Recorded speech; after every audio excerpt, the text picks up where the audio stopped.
Tiger मछली के चक्कर में पानी में छलांग लगा देता है, लेकिन इसके हाथ एक भी मछली नहीं आती। दूसरी तरफ एक लड़का ये सब देखकर हंस रहा था, लेकिन वो टाइगर इसी लड़के की तरफ आ रहा था। लड़का ये सब देखकर डर जाता है और अपनी नाव की तरफ जाने लगता है। टाइगर लड़के के नजदीक पहुंचता उससे पहले लड़का नाव में चढ़ जाता है और अपने उस पानी के ढांचे को भी ऊपर खींचने लगता है, लेकिन टाइगर ने ढांचे को पकड़ रखा था। लड़का केवल अपना बचाव देख रहा था, लेकिन टाइगर को एक सहारे की जरूरत थी। टाइगर पानी में घूम रहा था, वो नाव के ऊपर जाना चाहता था। लड़का उसे डांट लगाता है। टाइगर की आंखों में मासूमियत झलक रही थी। हर कोई एक जिंदगी पाने के लिए अपना बचाव करता है। लड़का टाइगर की कोई मदद नहीं करने वाला था, क्योंकि इसे भी अपना बचाव करना था। धीरे धीरे रात हो जाता है। टाइगर ने अभी नाव को पकड़ रखा था। लड़के को ये सब देखकर तरस आ गया था। लड़का एक फट्टे को लटकाकर अपने ढांचे में चला जाता है। टाइगर ढांचे को पकड़कर नाव के ऊपर चढ़ गया था। टाइगर को थोड़ी राहत महसूस होती है। अगली सुबह लड़का ढांचे पर बैठा था, जिसे जोरों की भूख लगी थी। मुख मिटाने के लिए एक मछली का शिकार करता है। मछली काफी बड़ी थी। मछली खुद का बचाव करने के लिए तड़प रही थी। लड़का अपनी भूख मिटाने के लिए तड़पती मछली को शांत कर देता है, लेकिन लड़के को दुख होता है कि उसने किसी की जान ली है। वो ऊपर वाले का। अब लड़का अपनी भूख मिटाने के लिए एक बड़ी मछली को पकड़ लेता है। मछली अपनी जान बचाने के लिए तड़प रही थी। लड़का तड़पती मछली को शांत कर देता है, लेकिन लड़के को दुख था कि उसने किसी की जान ली है। वो ऊपर वाले का शुक्रिया करता है। फिर लड़का नाव के पास जाता है और उस मछली को नाव में फेंककर टाइगर को बाहर बुलाता है। कई दिन से भूखा टाइगर अपनी भूख मिटाता है। लड़के में एक दया थी, वो जानवरों के दर्द को पहचान सकता था। अब लड़का धीरे से नाव के ऊपर चढ़ता है और डंडे को उठाने की कोशिश कर रहा था। तभी टाइगर बाहर आ जाता है। लड़का बहुत ज्यादा डर गया था और लड़के के चेहरे पर एक मछली लगती है। लड़का मछली को उठाकर टाइगर की तरफ फेंकता है, लेकिन वो मछली उड़कर भाग जाती है। टाइगर को पछतावा होता है कि उसके हाथ से एक मछली निकल गई, लेकिन इनके लिए कुछ बड़ा होने वाला था। अचानक यहाँ एक मछलियों का तूफान आता है। सभी मछलियाँ उड़ने वाली थी। ये नजारा देखने में बेहद कमाल का लग रहा था। नाव में बहुत सारी मछलियाँ हो चुकी थी, लेकिन लड़के को टाइगर से खुद का बचाव भी करना था। वो टाइगर को डराते हुए एक बड़ी मछली अपने लिए उठाता है और उस मछली को खाकर अपनी भूख मिटाता है। लेकिन अब लड़का ठान लेता है कि उस खूंखार टाइगर को ट्रेन करेगा, उसे एक समझदार जानवर बनाएगा, जिससे दोनों इस नाव पर आसानी से सफर कर सके।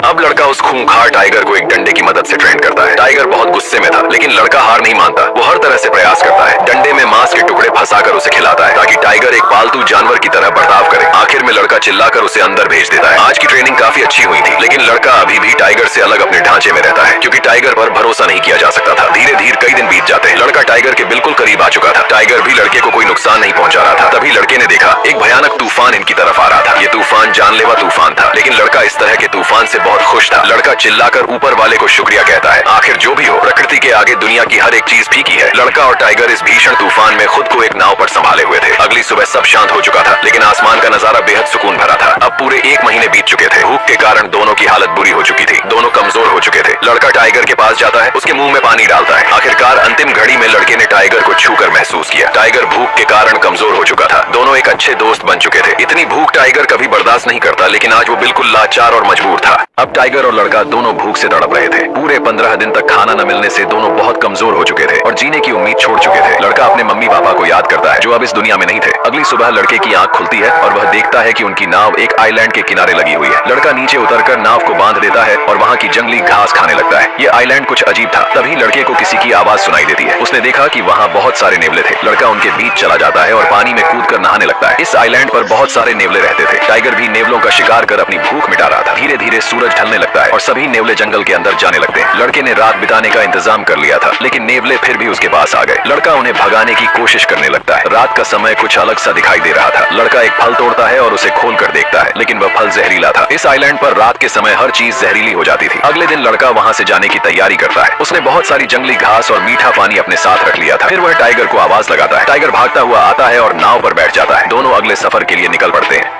अगले दिन लड़का यहाँ से जाने की तैयारी करता है। उसने नाव में बहुत सारी जंगली सब्जियां और पीने के लिए पानी भर लिया था। वह चिल्लाकर टाइगर को बुलाता है। टाइगर भागकर आता है और नाव पर बैठ जाता है। दोनों अगले सफर के लिए निकल पड़ते हैं। कई दिनों बाद वे समुद्र के किनारे पहुंचते हैं। लड़का रस्सी पकड़कर नाव को खींच रहा था, लेकिन उसमें अब जरा भी जोर नहीं बचा था। वह समुद्र के किनारे गिर जाता है। ये सफर काफी कठिनाइयों से भरा था। टाइगर नाव से नीचे उतरता है, लेकिन वह इतना कमजोर हो चुका था कि उसे चला भी नहीं जा रहा था। धीरे धीरे टाइगर जंगल की ओर बढ़ने लगता है। लड़का उसे ही देख रहा था और यही सोच रहा था कि टाइगर उसे एक बार पीछे मुड़कर जरूर देखेगा, लेकिन टाइगर बिना पीछे देखे जंगल में चला जाता है। तभी कुछ लोग आते हैं और लड़के की मदद करते हैं। हालांकि लड़का बहुत रो रहा था। लड़के की जान तो बच गई थी, लेकिन उसे इस बात का गहरा दुख था कि टाइगर ने एक बार भी पीछे मुड़कर नहीं देखा। वह टाइगर जिसके साथ लड़के ने कई महीने कठिनाइयों में बिताए थे। दोनों ने मिलकर उस दर्द को सहा था। यह एक गहरी दोस्ती थी, लेकिन एक तरफा दोस्ती थी। चाहे दोस्ती हो या प्यार, अगर वह एक तरफा हो तो दोनों ही जहर के समान होते हैं। ये कहानी यहीं समाप्त होती है। आपको ये कहानी कैसी लगी जरूर बताइए।